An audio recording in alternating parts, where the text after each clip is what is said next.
Good morning, everyone. Let's continue with the chapter on acquired immunodeficiency syndrome. This is the last lecture on this particular topic. Today, in this topic, we are going to see how exactly acquired immunodeficiency disease is diagnosed and what are the different treatments available for keeping this disease under control. Okay, fine. Now, before starting with the diagnosis method, we will first discuss on the different myths which are there on the acquired immunodeficiency disorder.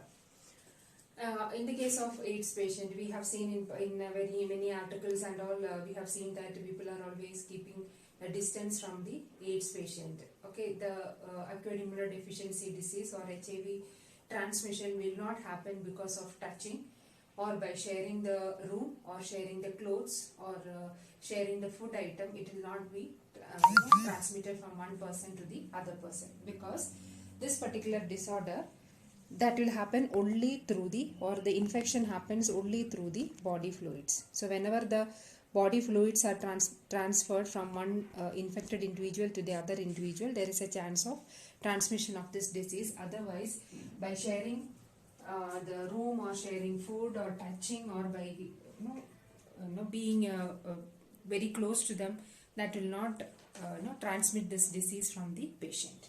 Okay, these are some of the myths. We have to always think about it, and this will never be transmitted by mosquito bites. Okay, so usually people have a fear that by mosquito bite this HIV infection can be transmitted from one person to the other person, but that will not happen. And one more thing is, whenever you go to saloon and all, again people will say that from in saloon also there is a chance, but if the while doing that shaving or something, if one drop of blood, if it is there on that shaving blade, when the next person comes, if they are not changing the blood and if the blood is not dried, if it is dried completely, human immunodeficiency virus cannot survive there. Okay, it need a live or it need a cell for the survival. So if the blood is completely dried off, there is no chance of transmission of this disease. Okay, if the blood is not dried and if it is immediately after one saloon service, when other person comes and if they use the same blood, there is a chance, but very minimal chance. But health workers, when they are collecting the blood or when they are doing the treatment for this AIDS patient, they have to be very careful, because on their hand or anywhere a small cut or if by prick, if that blood get transferred into their body, there is a chance of HIV transmission. So they have to be very careful. Health workers, they have to be very careful when they are handling the body fluids of the AIDS patients. Okay. Now we'll see what are the different diagnostic methods for the HIV infection. Okay. So last class when I was talking about the life cycle of HIV, I told you that this HIV will be there in the blood. Okay, soon after the infection, HIV viruses will be there, because the virus will enter into the CD4 T cell, that is your T helper cell. They undergo multiplication. Many viruses will be coming out. That condition is known as the viremia, wherein more number of viruses will be there. So in that condition, that is within 6 weeks of time period, if they go to hospital and check for the viral RNA, that can be detected. So that is known as NAT test, nucleic acid test. Viral nucleic acid can be analyzed by doing the NAT test, nucleic acid test, wherein the blood sample will be collected and the viral RNA will be detected with the help of this microarray technique. So microarray technique can be used for detecting the viral RNA. So last semester I taught you about the microarray or biochips that can be used for detecting it, or there are various methods for checking the viral RNA. If the viral RNA is there in the blood, they can confirm that this person is infected with HIV virus, and they will immediately give some of the antiviral treatment. Okay, antiretroviral therapy will be given. So this is a very crucial stage. Within 6 weeks of time period, if they go, they can test the presence of viral RNA in the serum. Second one is detection of antibodies. So as soon as the virus enters and within 7 to 14 days of time period, your body's immune system will start producing the antibodies, and those antibodies will be there in the blood. Okay, so those antibodies can be detected by a technique called as the ELISA. Now which antibody will be detected? The antibody which is synthesized for P24. You remember what is P24? P24 is the protein which is there in the core. Okay, nucleocapsid core is there. No, that one of the protein is P24.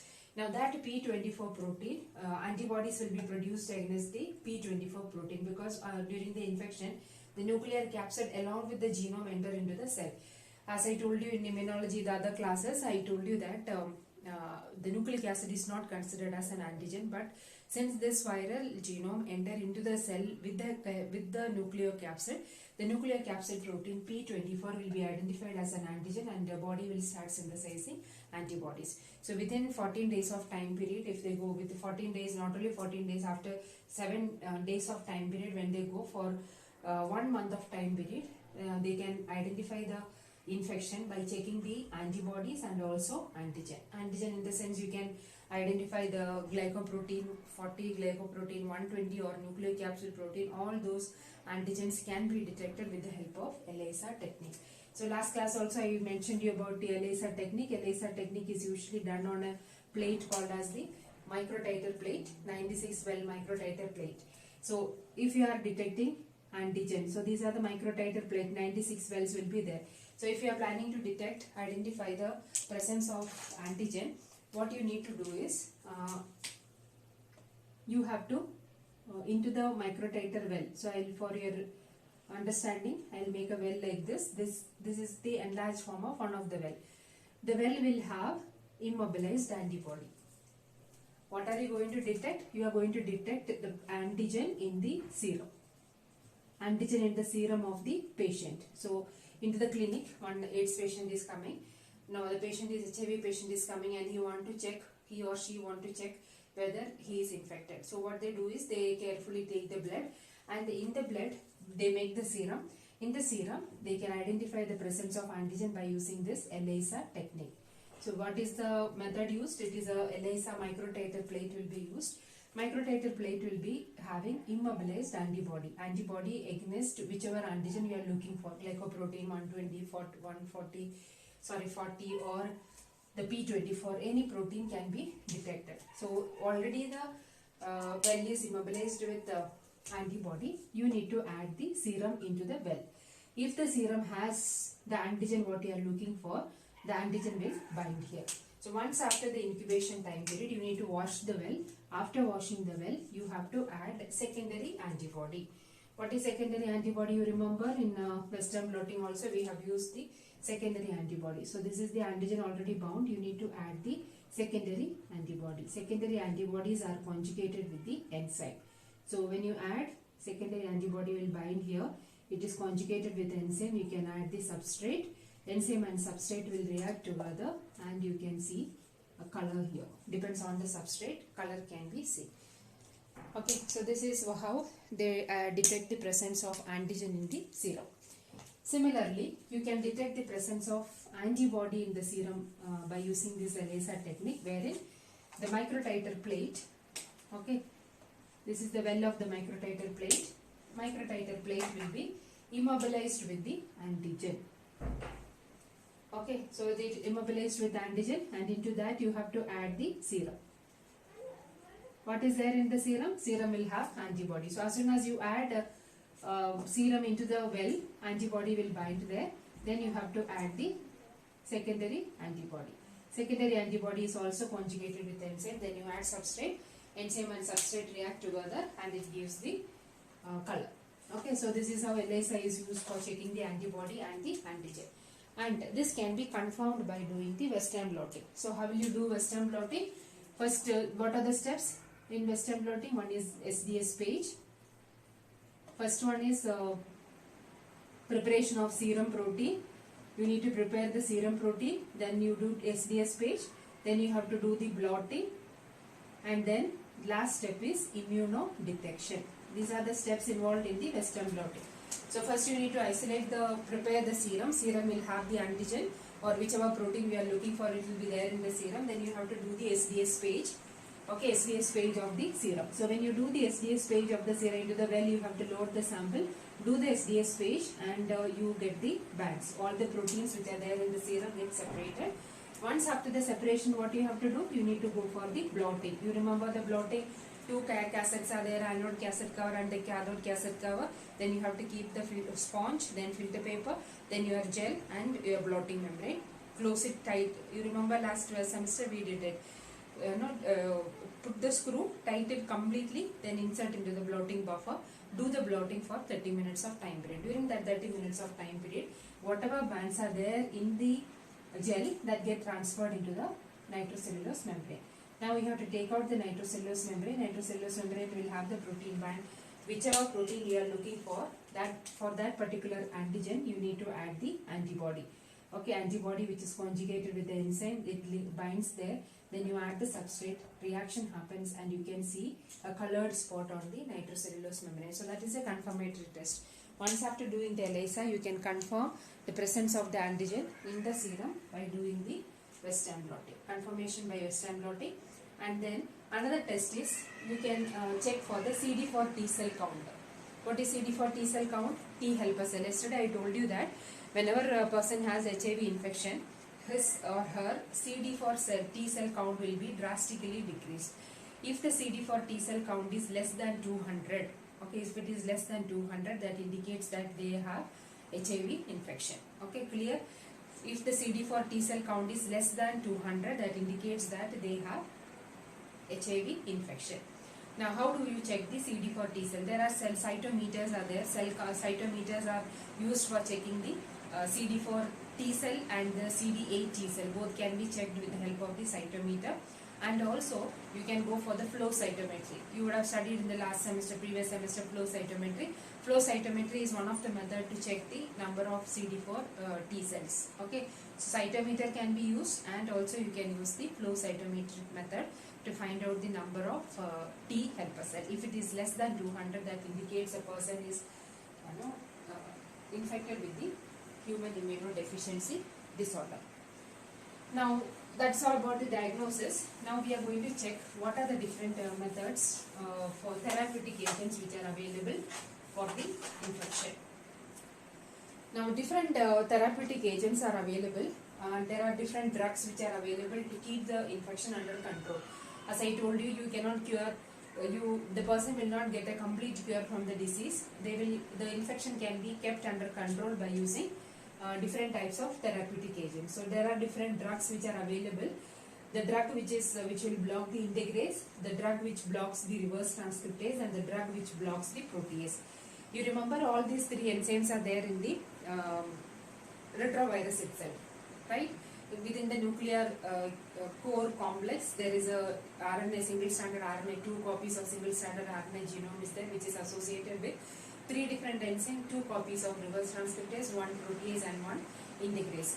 All these enzymes are there, and you know the function of this one. Integrase will help in the integration, reverse transcriptase will help in the making of cDNA copy from the RNA, and protease enzyme that will help in the degradation of the nuclear core protein. And also, once after the viral protein synthesis, after the transcription and translation, when viral proteins are synthesized, and those viral protein will be chopped according to the need with the help of the protease enzyme. So there are various drugs which are prepared to block this enzymes. So whenever these enzymes are blocked by the drug, the infection or the life cycle will not be completed.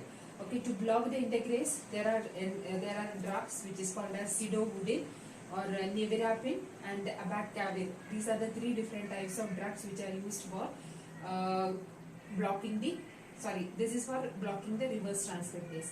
The drug which is used for blocking the integrase is dolutegravir and elvitegravir. Okay, dolutegravir and elvitegravir, both the drugs are used for inhibiting the integrase, and the drug which is used for blocking the protease is atazanavir and indinavir. This will block the protease enzyme. AZT, that is one of the major drug which is used for treating HIV. That is sidobudin, which is also called as sidobudin, nevirapine and abacavir. This will block the reverse transcriptase enzyme. Okay, so these are the various drugs which are used for keeping the infection under control. The drug which will block the integrase enzyme, drug which blocks the protease enzyme, and drug which block the protease enzyme. Protease, integrase and the reverse transcriptase can be blocked with the help of this particular drug. So when they take the patients, usually they have to take 6 pills for 2 times. Okay, when they take, there are many side effects are there. So side effects of this particular drugs are kidney stones can be formed because of the use of drug, nausea, headache, blurred vision, rash, body rashes can be seen, metallic taste in the mouth, glucose intolerance. So what are the symptoms? Kidney stones, nausea, headache, blurred vision, rashes on the body, metallic taste in the mouth, glucose intolerance can be seen. Okay, abdominal pain will be there for some of the drugs like retinavir. When they take, they will have abdominal pain. Okay, then hepatitis, there is a chance of hepatitis. And current therapy is the recent one, which is known as the HART. HART, H-A-A-R-T. HART stands for highly active antiretroviral therapy. So what is HART? Highly active antiretroviral therapy. Now what is this HART? HART, they will make a combination of enzymes. Reverse transcriptase with protease or reverse transcriptase with integrase inhibitor. Reverse transcriptase inhibitor with protease inhibitor or reverse transcriptase inhibitor with integrase inhibitor. A combination of the drug will be used. That method is known as the highly active antiretroviral therapy. So this will completely reduces the viral load. Okay, HART is a recent method wherein a combination of reverse transcriptase inhibitor with a combination of either protease inhibitor or integrase inhibitor will be used. This will drastically reduce the viral load in the infected patient. And there is no vaccine available for HIV infection since it is a RNA virus. The vaccines are not yet out. Many researchers are going on to find out the vaccine for human immunodeficiency virus. But vaccination is available for all the other opportunistic infection. As I told you yesterday, these people, HIV, the last stage, which is called as the crisis stage, wherein they will get opportunistic infection. You have vaccination for all the opportunistic infections such as hepatitis vaccination is there, then herpes virus infection that can be prevented by vaccination, cholera vaccination is there, flu vaccination is there. All these vaccination, they can go for all these vaccination, thereby those infection will not happen in their body. But their immune system is weak.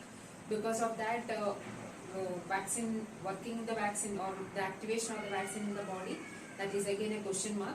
But as soon as they get to know they have infection, if they go for other vaccination, they can at least prevent those diseases, because these people will be prone to hepatitis infection, which will damage the liver and liver damage that lead to death. So they can go for vaccination for different types of diseases. We can use gene therapy for AIDS. Okay, so to use this gene therapy method for AIDS, in gene therapy chapter you would have studied. So we have to use a virus lacking Rev and the envelope gene. Okay, Rev and envelope lacking virus we need to create and introduce into the body. Okay, Rev function is export of unspliced mRNA, and envelope is glycoprotein 120 and glycoprotein 41. So viruses, we need to create virus which will not be having these two genes. Okay, so when it is not there, there is no replication. Remove the T lymphocyte from the patient, infect with mutated HIV, culture it, re-inject the lymphocyte into the patient, which will activate the CD8 cells. Okay, so CD8 cells will be activated. These are cytotoxic killer cells which can kill the HIV infected cells. So how do they do this gene therapy? For the gene therapy purpose, they will remove the T lymphocyte from the patient, culture the lymphocyte, and into the cultured T lymphocyte they introduce the mutated virus. What is that mutated virus? Virus which lacks Rev and the envelope gene. So when you inject it, the T helper cells gets activated because it is getting a foreign antigen identification. Because of that, it will start producing the cytokine. So the activated T lymphocyte will be injected back into the patient. Since it produces cytokine, it can activate the T cytotoxic cell.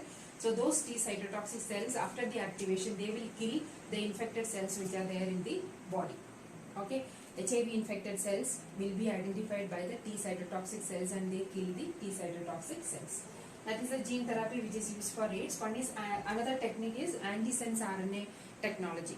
Have you heard of antisense RNA technology? Wherein we'll be using an RNA which is antisense. Okay, complementary RNA will be introduced into the patient's body. So the RNA will be created artificially. You can create an RNA which is complementary to the genome of the HIV RNA. So when you already you have to do that modification in the patient's cells and introduce when those people, when the viruses are infecting those cells, what will happen is the cell will already have the antisense RNA. So as soon as the viral RNA is introduced into the cell, what will happen already, since it has the antisense RNA, viral RNA bind with the antisense RNA and it forms a complex. Okay, RNA hybrid formation will be there. So because of the formation of this hybrid, the transcription process won't be happening. Okay, so this is known as the engineering method. By engineering method, what they do is they introduce antisense RNA into the cells, and when the virus are infecting the cells, since it has the antisense RNA, the viral genome will bind to the antisense RNA which is complementary to the genome of the HIV.